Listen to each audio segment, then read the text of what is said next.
Welcome back. Have you ever gone out to your car with your freshly made mix and been disappointed? Well, I think we all have. I decided I'd try and investigate why this is.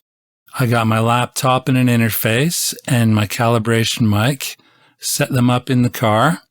I played back some pink noise, sine sweeps, and Dirac bursts, which are just little one sample bursts of the whole frequency range. So you can capture an IR for your convolution software, which is basically EQ and reverb.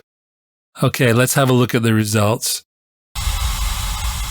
So as you can see, the original pink noise signal is pretty much what you expect, perfectly straight when we have a slope of 3, right?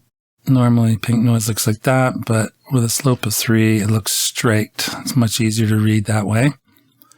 And the car pink noise, huge bump at 50 hertz, major dip down to 320 to 490. And then it comes back to a bit of a wobbly mid-range and top end. Okay, so the next test I did was a sweep.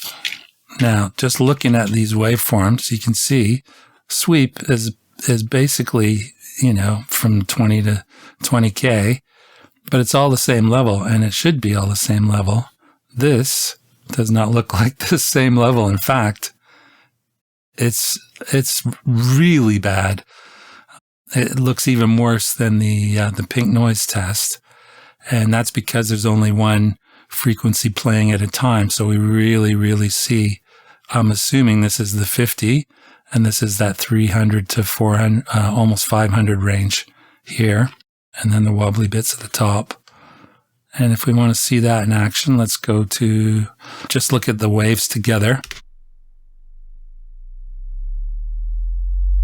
I mean, look at that. That's our 50 hertz going by. And now it gets shrunken down to almost nothing at some points. And then here comes the wobbly top end. As you can see, there's not one moment where the car recording is actually perfectly level. And the final test is Dirac pulse. And I'm sure you're familiar with what they sound like. It's like a little click, because that's basically what it is. If you zoom in, actually let's zoom way in. So there's the Dirac pulse. It's basically one sample long, and that's what this is playing back. But as you can see, we have an early reflection, and then we have a tail. And in fact, I think I can look at this with SciScope. So this is playing in real time, but it's locked, so it's just repeating the same over and over. Now I can expand these, or zoom in, I should say. We can actually measure the reverb's probably about 50 milliseconds long, and the first reflection is about 5 milliseconds in. So there is a bit of room, obviously, in there beyond just the EQ of it. With the Dirac, because it's all frequencies at the same level for one sample, the impulse is generated covers the entire frequency range equally, and therefore we can use it as an IR in a convolution. This is what the pink noise sounds like. And this is what the recorded pink noise sounds like. And if I put the convolution on, just one pulse from the Dirac recordings, I get this result. Let's have a listen to it against the original car recording.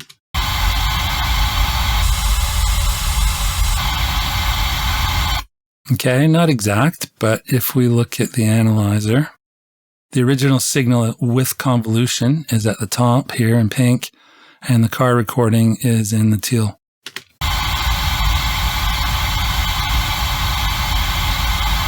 It's not exactly the same.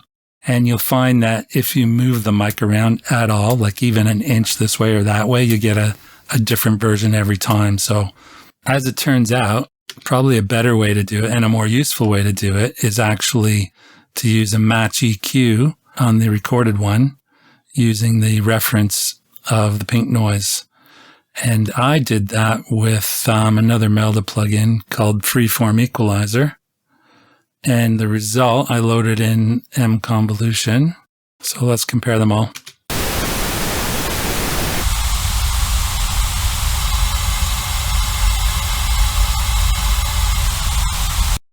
Yeah, not bad.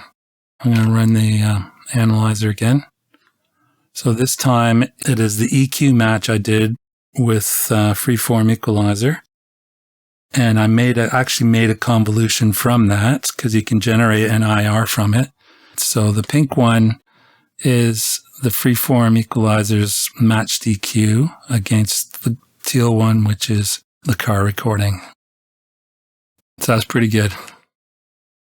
Okay, so this is what I would use now. And of course, I've got one I prepared earlier here. I have this little song, which I used Suno AI to create. It's all about the woes of doing a mix and then taking it to your car. Appropriate. And I will play first just a little bit of the song. Then I will play it with convolution, the first one. And then I'll play it with the Freeform EQ convolution. The final boss is looming, a four-wheel beast outside. Will the bass be boom? Men's translation denied. Okay, so I'm going to add the first convolution, which is the from the Dirac pulse. The final boss is looming, a four-wheel beast outside. Will the bass be boom? Men's translation denied. And then the Freeform equalized version. The final boss is looming, a four-wheel beast outside. Will the bass be boom? Men's translation denied. Oh yeah, you can hear how extreme the bass is. The idea with this is you know how in some headphone softwares or room simulation softwares that come along with room correction, where it's like, here, you can try it out in your car and whatever, concert hall and this and that. So that's basically what I've created here, but it's for my car with my stereo.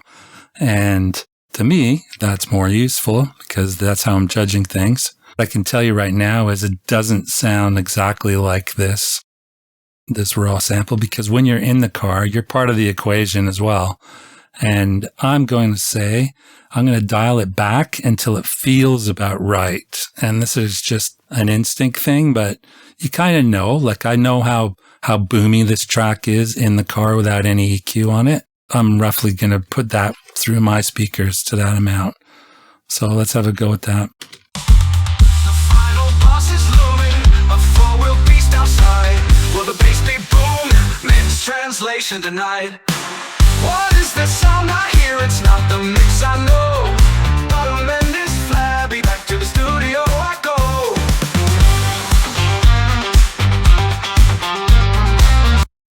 Okay, it's a pretty cool track, really. You may ask, what's the point of all this?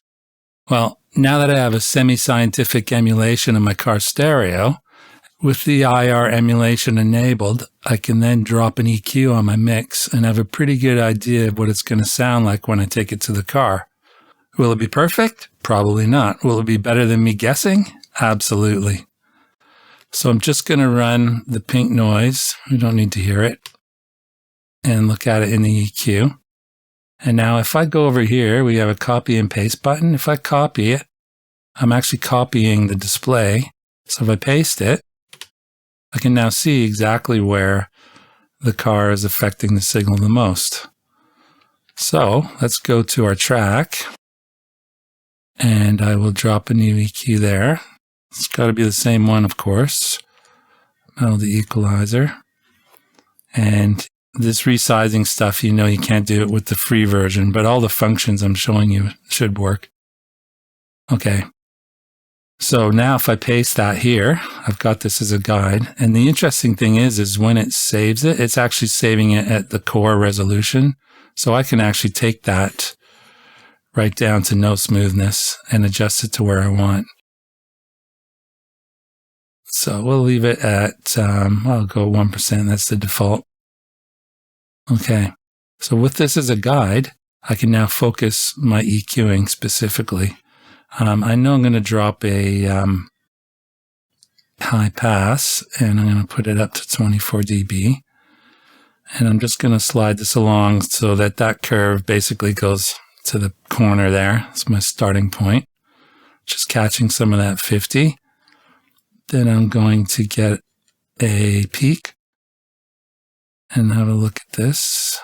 Around there, 49. Let's take it down. Probably pretty low. I'll go minus 12. And let's have a quick listen. So I'm going to put the emulation in with the IR, and then I'm going to cycle in the EQ. The final boss is looming, a four-wheel beast outside. Will the bass be boom? Okay, so I've gone a little too far, but that's to be expected. So let's narrow, let me right click on there and have a look. So if I narrow this Q, well, that's probably pretty good actually. I'll leave it there for the moment. And the gain, I'm going to put at minus 9. And then I will boost, and I'm going to use a low shelf this time.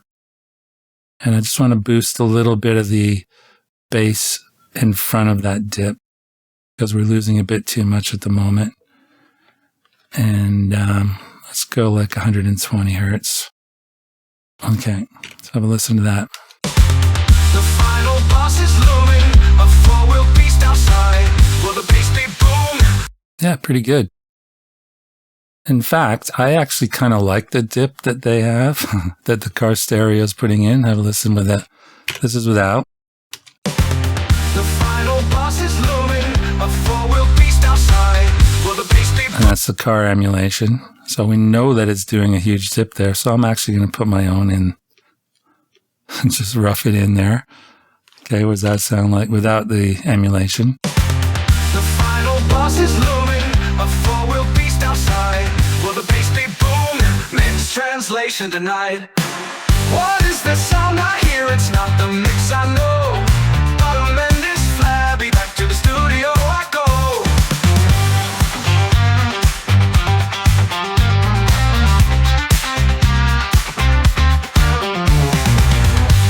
That's pretty good. Listening to the car simulation, and then I'll pop the EQ in and out. The final boss is looming, a four-wheel beast outside. Will the bass be boom? Mix translation denied. What is the sound I hear? It's not the mix I know. Bottom end is flabby, back to the studio I go. I think it's pretty good. So if I now just listen to the EQ, I want to make sure what I've done isn't ruining the mix. The final boss is looming, a four-wheel beast outside. Will the bass be boom? Mix translation denied. What is the sound I hear? It's not the mix I know. Bottom end is flabby, back to the studio I go.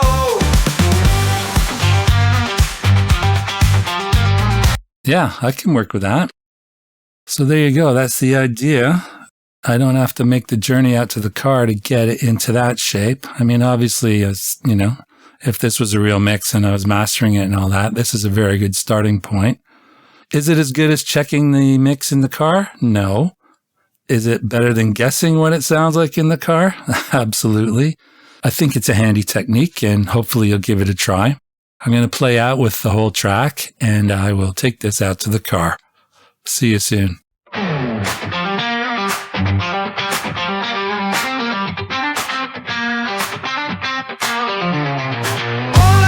Studio, this mix is sonic gold. Faders fly and boost that bass, it's perfect and it's bold. The final boss is looming, a four-wheel beast outside. Will the bass be booming? Mix translation denied. What is this sound I hear? It's not the mix I know. Bottom end is flabby, back to the studio I go. The final boss is looming, a four-wheel beast outside. Will the bass be boom? Mix translation denied. What is the sound I hear? It's not the mix I know.